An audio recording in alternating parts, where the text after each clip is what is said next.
Ester pasal 9 ayat 20. Maka Mordekai menuliskan peristiwa itu lalu mengirimkan surat-surat kepada semua orang Yahudi di daerah raja, di seluruh daerah Raja Ahasweros, baik yang dekat, baik yang jauh, untuk mewajibkan mereka supaya tiap-tiap tahun merayakan hari yang ke-14 dan yang ke-15 bulan Adar. Karena pada hari-hari itulah orang Yahudi mendapat keamanan terhadap musuhnya. Dan dalam bulan itulah duka cita mereka berubah menjadi sukacita. Dan hari perkabungan menjadi hari gembira. Dan supaya menjadikan hari-hari itu hari perjamuan dan sukacita. Dan hari untuk antar mengantar makanan dan untuk bersedekah kepada orang-orang miskin. Maka orang Yahudi menerima sebagai ketetapan apa yang sudah dimulai mereka melakukannya. Dan apa yang ditulis Mordekai kepada mereka. Sama-sama yuk. Ayat 24. 1, 2, 3. Sesungguhnya Haman bin Hamedata orang Agag, seteru semua orang Yahudi itu telah merancangkan hendak membinasakan orang Yahudi. Dan ia pun telah membuang pur, yakni undi, untuk menghancurkan dan membinasakan mereka. Akan tetapi ketika hal itu disampaikan di hadapan raja, supaya rancangan jahat yang dibuat Haman terhadap orang Yahudi itu dibalikkan ke atas kepalanya. Maka Haman beserta anak-anaknya disulahkan pada tiang. Oleh sebab itulah hari-hari itu disebut Purim. Menurut kata Pur. Oleh sebab itu jugalah yakni karena seluruh isi surat itu. Dan karena apa yang dilihat mereka mengenai hal itu. Dan apa yang dialami oleh mereka. Yang setuju katakan. Saya sebetulnya membaca ya sampai ayat 27. Tapi saya pikir cukup lah Bapak Ibu. Bapak Ibu saudara yang dikasih Tuhan, saya harus disclaimer lebih dulu. Siapa yang pernah membaca kitab Ester dari pasal 1 sampai dengan pasal yang ke-9 ini, lebih tepat pasal 10 ini, selesai. Boleh angkat tangan kanannya? Puji Tuhan. Ya, puji Tuhan. Tidak banyak, tapi bukan berarti tidak membaca. Saya percaya enggak ngangkat tangan, membaca juga. Cuma malu, nanti dikira terlalu rohani. Kok tertawa ya? Saudara, ini saya ragu ini. Nah Bapak Ibu saudara yang dikasih Tuhan, kitab Ester ini menceritakan cerita. Nah saya akan memulainya dengan kalimat ini. Kitab Ester adalah bagian Alkitab yang berbicara dengan sangat lantang. Tentang Tuhan adalah tempat perlindungan orang percaya kepadanya. Nah Bapak Ibu saudara yang dikasih Tuhan, kisahnya itu sangat luar biasa. Karena saudara, nah saya harus disclaimer untuk menceritakan. Saudara, kok bisa Pak Lukas ada orang-orang ini? Ini adalah orang-orang Yehuda. Orang-orang mana Bapak Ibu? Yehuda. Loh kok orang Yehuda? Kok bukan Israel? Ya Israel tapi sukunya Yehuda. Kok bisa? Karena setelah Raja Salomo turun tahta. Raja pertama Israel siapa Bapak Ibu? Sama-sama yang keras 1, 2, 3. Puji Tuhan, betul, Hamengkubuwono, bukan ya, itu Jogja. Jogja, yang betul adalah Mangkunegoro, keliru itu Solo ya. Saudara, yang betul adalah Saul, sama-sama yuk. Saul, lalu Saul diganti oleh orang yang pendek, mengalahkan orang yang tinggi besar, namanya Raja Daud, bagus.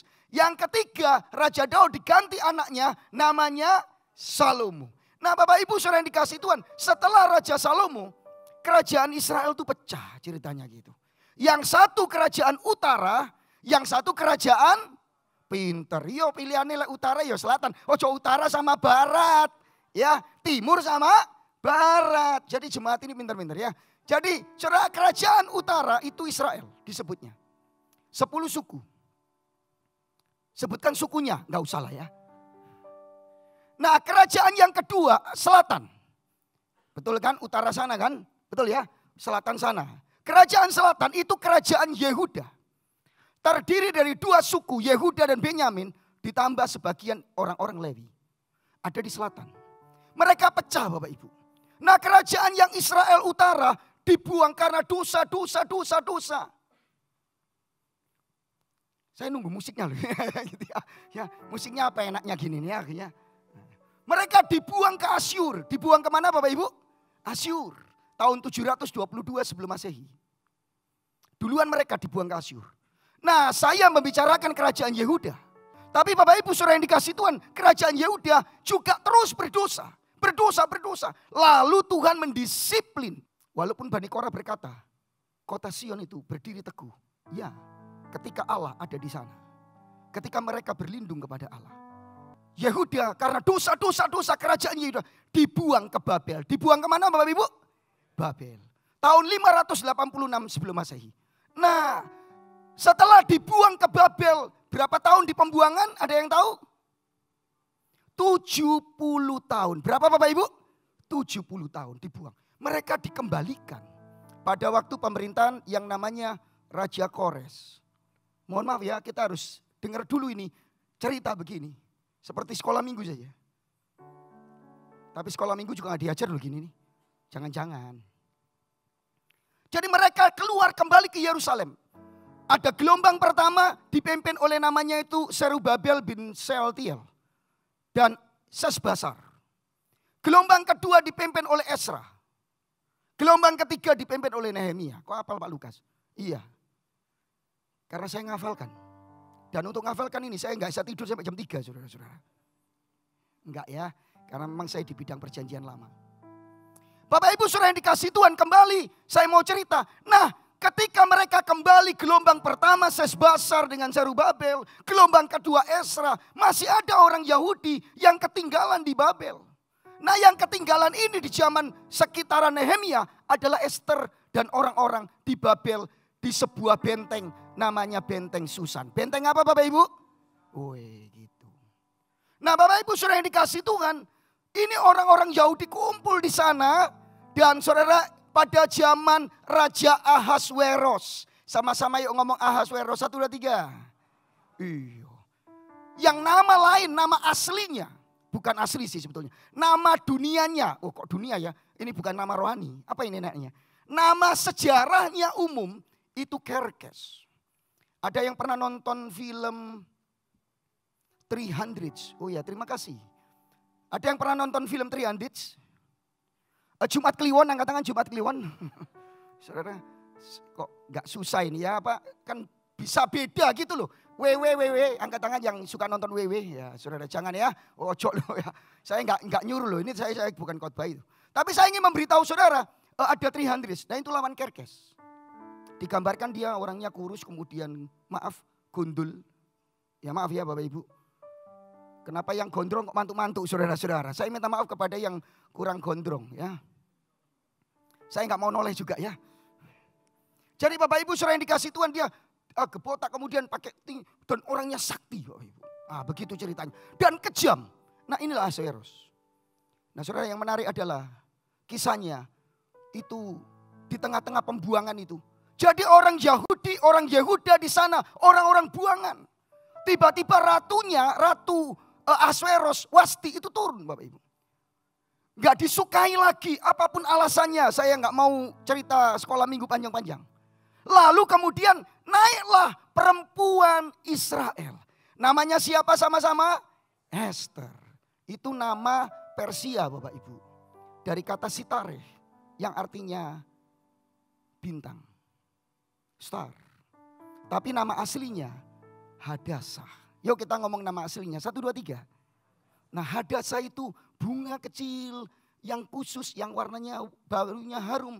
Dan saya menduga itu mirip-mirip lavender gitu. Hadassah. Ada di sini cewek ibu yang namanya Hadassah, angkat tangan.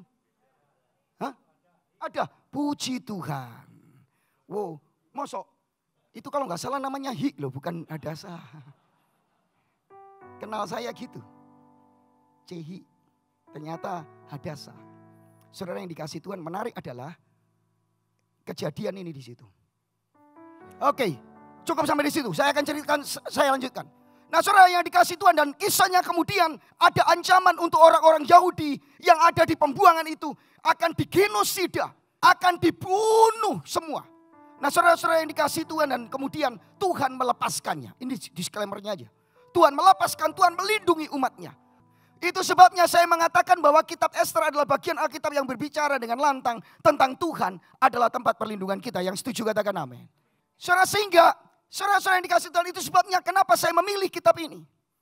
Karena kitab ini yang paling lantang ngomong, Tuhanlah tempat perlindungan saya dan saudara. Yang percaya katakan amin.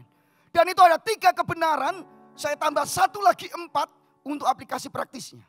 Saudara, ada 3 kebenaran yang penting di sana. Yang pertama ini, tempat perlindungan tidak meniadakan berbagai ancaman dan pergumulan. Sama yang percaya Tuhan Yesus adalah Tuhan, adalah tempat perlindungan saudara. Yang percaya katakan amin. Sekalipun saudara percaya itu, bukan berarti lantas kita nggak kehujanan kalau hujan di luar sana. Bapak Ibu saudara yang dikasih Tuhan, bahkan saya ngomong tadi pagi di dalam Mazmur 46. Ketika engkau mempercayai Tuhan itu tempat perlindunganku loh, maka saudara tidak membutuhkan tempat perlindungan kalau nggak ada ancaman. Halo, untuk apa tempat perlindungan kalau nggak ada ancaman? Untuk apa payung kalau saudara nggak kehujan? Ada yang nanti pagi-pagi gitu jalan sehat, memang mendung sih, tapi nggak hujan saudara payungan terus gitu. Jam 1 malam jalan-jalan payungan gitu, nggak hujan. Hubungi nomor di bawah ini saudara-saudara. Bapak Ibu saudara yang dikasih Tuhan. Jadi ketika kita ngomong tempat perlindungan yang Tuhan berikan, Tuhan sebagai tempat perlindungan, itu tidak meniadakan berbagai ancaman dan pergumulan. Saudara, itu sebabnya saudara-saudara lihatlah bangsa Yehuda yang hidupnya sebetulnya awalnya baik-baik aja. Mereka memang sisa yang belum kembali ke Yerusalem di zaman Zerubabel dan Esra. Mereka ada di sana sebagai orang buangan. Memang orang buangan, tapi hidupnya baik-baik saja. Hidupnya aman-aman saja. Apalagi setelah pasal 1 dan 2. Ester naik, Bapak Ibu. Mordekai dikasihi sebagai orang pahlawan. Dan jangan lupa, tadi saya baru disadarkan di sini. Ini hari pahlawan. Di pasal 2, Mordekai menjadi pahlawan, ceritanya gitu. Hadasa, yang di Alkitab ya, saudara-saudara. Kalau yang di sini biar ratunya keluarga sana. Dijadikan ratu, Bapak Ibu. Halo. Orang Yahudi, orang Yehuda, orang buangan jadi ratu. Wow, aman. Aman. Tapi tiba-tiba saudara. Pasal yang ketiga.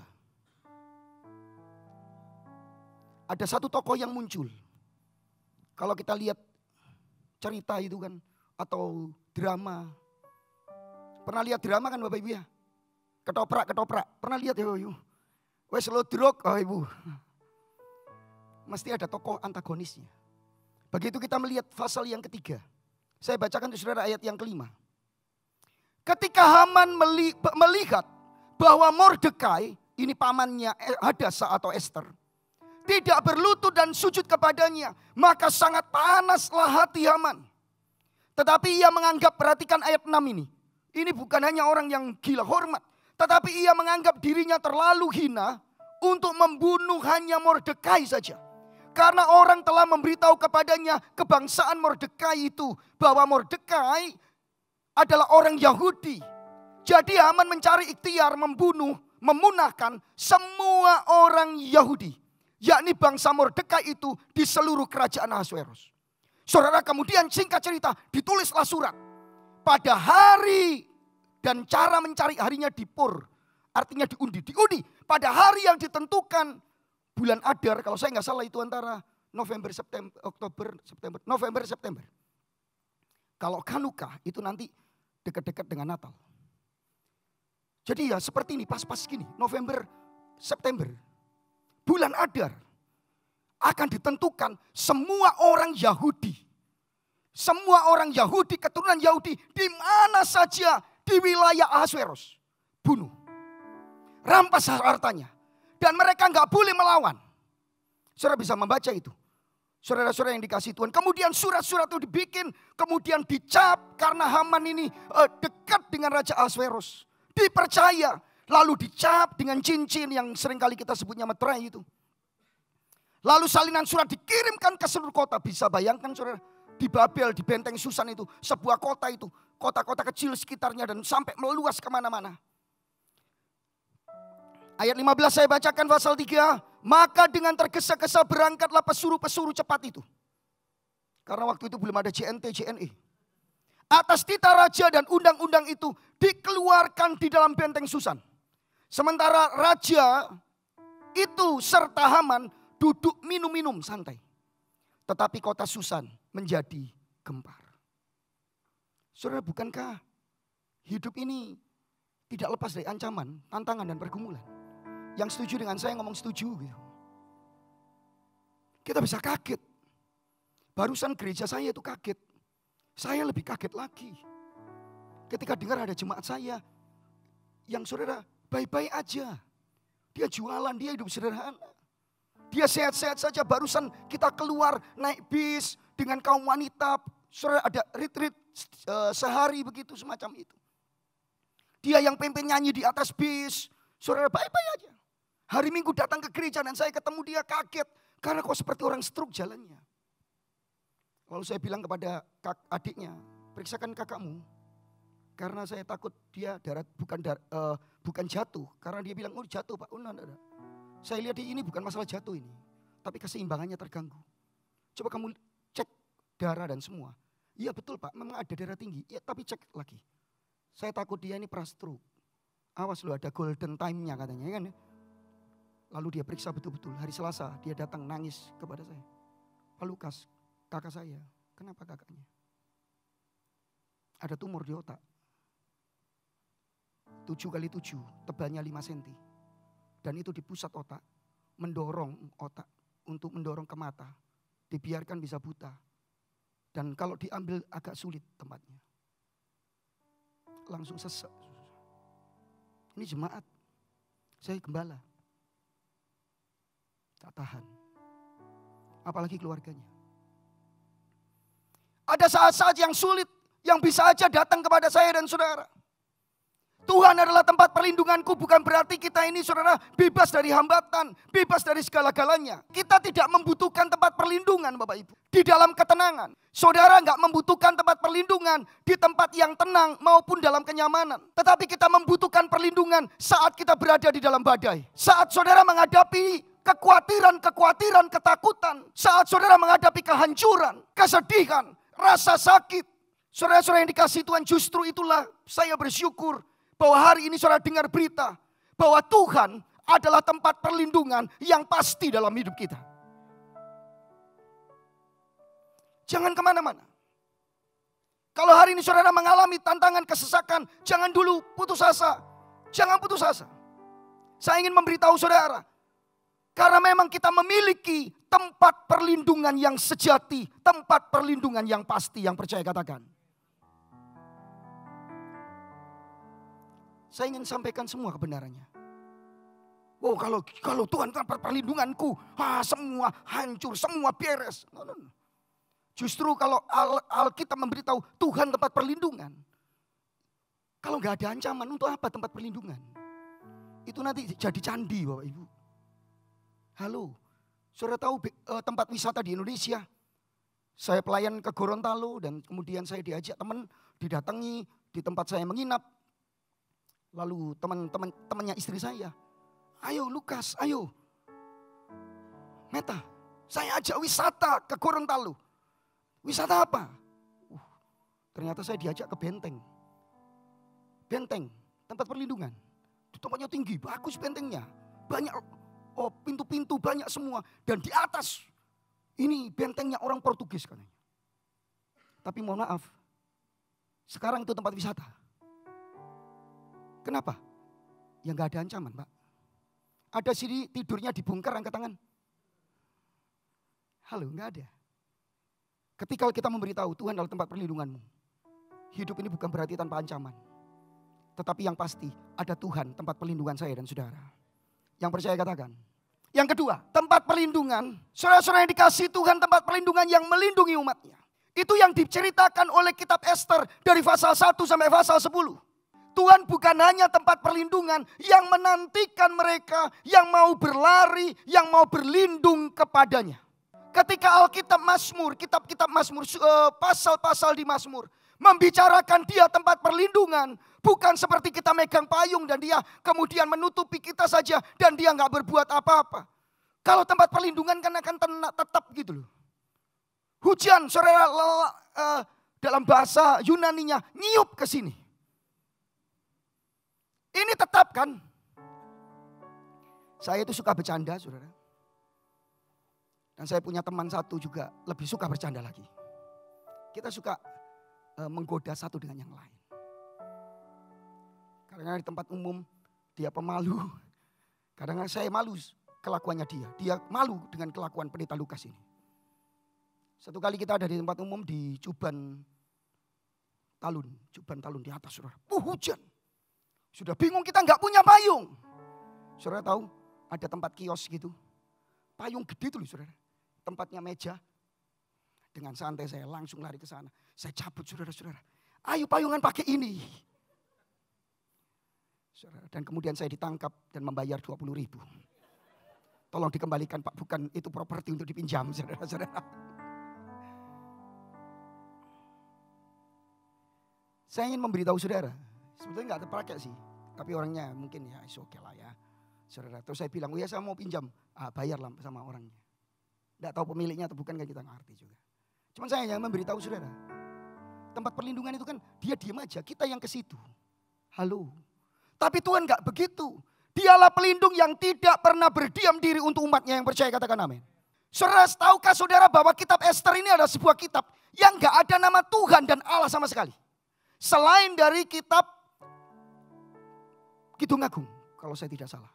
Serius. Coba cari kata Tuhan, tidak ada. Beberapa sarjana dalam sarjana perjanjian lama, Kristen, itu mencoba untuk menggali kitab ini, kemudian menemukan ada sedikit gaya sastra orang Yahudi. Di mana nama Tuhan, YHWH, itu disembunyikan di beberapa ayat. Maaf, bisa jadi teori ini salah. Tapi bisa jadi penulisnya memang sengaja begitu. Yang saya pastikan kayak Bible Code, kiri kanan, atas bawah. No ya. Ini scholar, ini yang akademik. Yuk kita lihat. Ini ada di Ester pasal yang kelima ayat yang keempat. Bapak Ibu saudara yang dikasih Tuhan, ini bahasa Ibrani di pasal 5 ayat yang keempat itu. Watomer Ester im bla bla bla tov. Nah itu. Yafo Hamelek Wehaman Hayom. Yang saya warna kuning di atas itu, yang pertama huruf pertama itu, titik 2 di atas itu. Yang paling kanan itu Yod atau Y. Yang nomor 2 H. Yang nomor 3 kata 3 itu W. Yang nomor 4 H. Nah ini saya terjemahan saya, transliterasi saya. Yabo Hamelek Wehaman Hayom, betul ya tadi. Yod YHWH. Nama Tuhan adalah Yehovah. YHWH. Apakah ini benar Pak Lukas? Saya juga nggak mau berpolemik karena waktu saya pendek sekali. Saudara-saudara, nggak masalah itu Bapak Ibu. Sekalipun kata Tuhan dan Allah tidak ada atau tidak tertulis dalam kitab Ester, bukan berarti Tuhan, sang tempat perlindungan, berdiam diri dan tidak melindungi umatnya. Justru kitab ini yang paling lantang. Aku Tuhan, aku melindungi umatku yang percaya, katakan. Sehingga waktu mereka mau dibinasakan, Tuhan yang mengangkat mereka. Tuhan yang menyelamatkan mereka. Sekalipun mata tidak melihat. Bahkan ketika saudara membaca kitabnya, nama Tuhan gak disebutkan. Tetapi dia bekerja di belakang itu. Saya pernah khotbahkan bagian ini dengan judul Invisible Hands. Tuhan bekerja dan saudara sekalipun kita gak lihat dia bekerja. Tapi dia terus bekerja. Karena dia melindungi anak-anaknya. Melindungi orang-orang yang dikasihnya yang percaya, katakan. Saudara, bukankah Tuhan melindungi saya dan saudara? Yang percaya dan merasakan perlindungan Tuhan, katakan amin. Sedikit sekali. Saudara yang percaya Tuhan melindungi saya dan saudara, katakan amin. Ya, kita orang-orang yang ada di dalam Kristus adalah bukti dari tindakan perlindungannya. Sekalipun kadang kita nggak merasa, nggak melihat.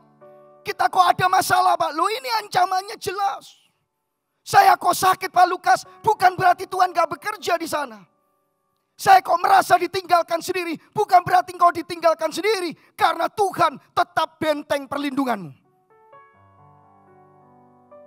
Nanti setelah ini saya akan ngomong bagaimana dia bekerja. Tapi tempat perlindungan ini, dia melindungi saya dan saudara. Yang pertama, kalau Bapak Ibu dengarkan kalimat saya ini.